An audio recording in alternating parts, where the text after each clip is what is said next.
Hello everyone and welcome back to Angie B Cards and Crafts. So today I am going to answer a question which I've been asked quite a few times now, is how do you deal with a blank journal page? So this was the very first journal that I ever bought that was designed as a journal. I'd had other pads that I'd used as journals but they weren't bought as journals. But this was my very first one. And I remember this was my very first journal page in here, and I still to this day absolutely love this page. I haven't touched it for a few years now, but I do love it. Anyway, we're not doing a flick through, we are going to have a look at how we can start. So there's quite a few blank pages in here still, even though I've had it for a while. So I've marked one here, which is pretty much blank. There's two different types of paper in this journal, so just be aware. Some of them are more absorbent than the others. So make sure that you're using the paper that's right for the method of work you're wanting to do. I'm going to be using Dilution sprays for the simple reason I've already been using them today, so I thought I'd continue. And this is a really simple way to just start you off, to get away from that, oh my word, I've got 2 pages of A4, which is the equivalent of a sheet of A3, and it's massive and it's blank and I have no idea what to do. So what I want you to think about doing is, I'm going to protect one page and I'm just going to pop a raggy up at the top as well, just to protect my desk a little bit, because I'm noticing that I'm spreading out a little bit and making rather a mess. Right, so we're going to take Dylusion sprays. These are wonderful sprays. They're really simple to use. They come in just an ink spray and they also come in the shimmer spray.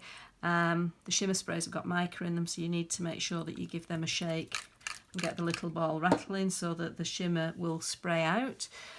So I'm just going to spray onto my page. And I'm nearly out of this colour, so I'm not going to stress about it. A little bit of the yellow.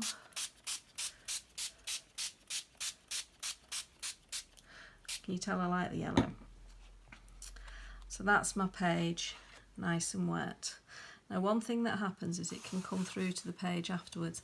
I don't mind that, some people do.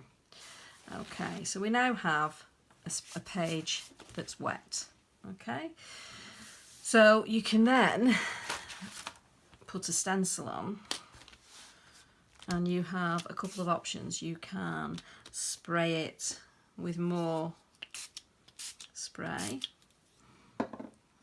I'm just using everything at the minute. I didn't shake my sprays up, my shimmer sprays up, so I might not get a lot of shimmer, but you'll see the image underneath. So there we have the beginnings of a nice page, but we also have a stencil that's got lots of ink on. Ooh, my stencils just fell off my desk. So what we're going to do is flip that stencil over onto this page and just use it as a kind of stamp, because this is a really good way of having continuity over the 2 pages. So we've got the same pattern on the both pages, which is really helpful because it then gives you a focus of what the page is going to be about. You can add whatever stencils you want. So here we've got another one that's just a texture stencil, so let's put a little bit of colour through that. We'll have some there, have a little bit over here, have a little bit up here, down here. So you can put it wherever you want, but you've then again got this ink on here. Okay, so you can just flip it over and print with it. There's no need to waste the ink that you use, and you can use it in your backgrounds. You don't need to do it. Oops, you don't need to do it in on the same page. You can do it in another journal if you want to, but just remember you have that ink to use. So there's still some on here, so what I can do is I've just squirted a little bit of water. You can see it's a little bit more watercoloured now, but still usable. So I'm going to pop it onto that page and I'm going to do that. Apparently my room's in a little bit of a mess just at the moment. So this is just the beginnings of a page, but it's giving us texture and focus and something to start on, and we can then decide what we want to do with the page. So I'm just going to blast it dry, and that's when you start to see some of the shimmer coming through. So you can see some of the shimmer on this side as well as on the main page, or the first page as opposed to the main page. And it's a way that, this is just a way that you can connect two pages, but they don't have to be identical. As someone once said about eyebrows, their sister page is not twin pages. Sisters, not twins. It always made me laugh, and whenever I do my eyebrows I still think of that and go, they don't have to be identical, they just have to look like they belong on the same head. So if you're particularly fussy about how you're actually managing to control your pages and you don't want things to come through, you can use a layer of gesso, or you can actually do your work on a piece of A4 card and then stick it into your journal. It's just not something that overly worries me. I think this is just me.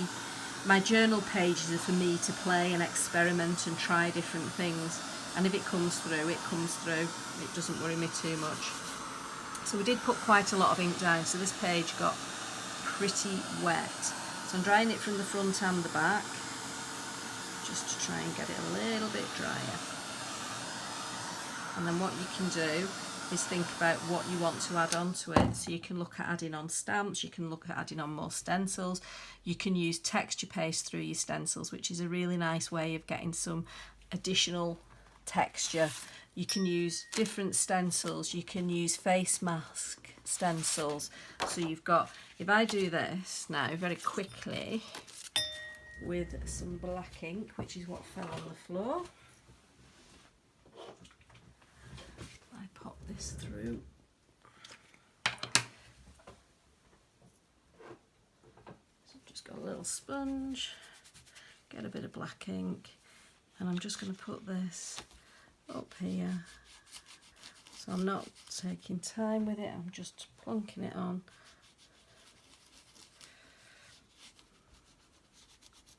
I do like this mask. Sorry, it is a stencil, not a mask. Because the bit that we're leaving behind with the ink is the bit that's going to be the focal point.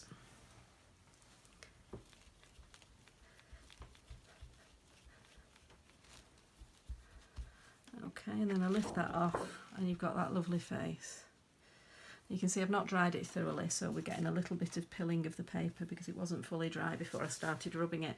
But you're already beginning to see that this has got something happening in it. You can flip the stencil over and have the lady looking the opposite way if you want to. You could choose to do it in white ink going the other way, so it's almost like a positive and negative.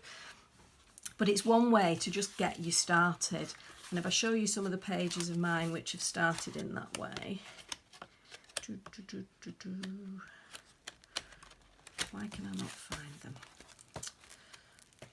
Right, so that one started just going across the board with the same colours and then just adding into it. And I never look at a page and think that page is finished. That page was done by folding the pages together. That page, where are they?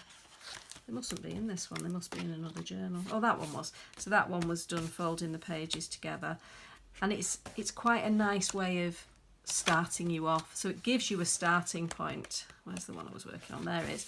Gives you a starting point, and from that you will be able to build on it. Don't feel that you have to build on it in a certain length of time or you have to finish it in the one day. I never ever feel that. I've got pages that I've been working on for years and I come back to them and just go, oh, I think I'll just add this.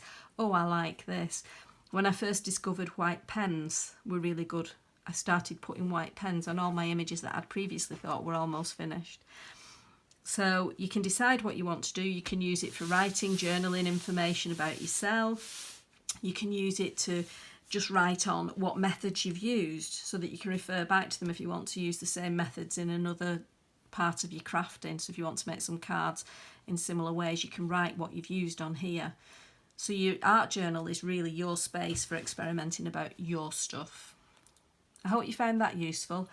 Please click like, follow me on Facebook, follow me on Instagram, it's Angie B on Instagram, and then subscribe to this channel and you will get notifications about any future videos.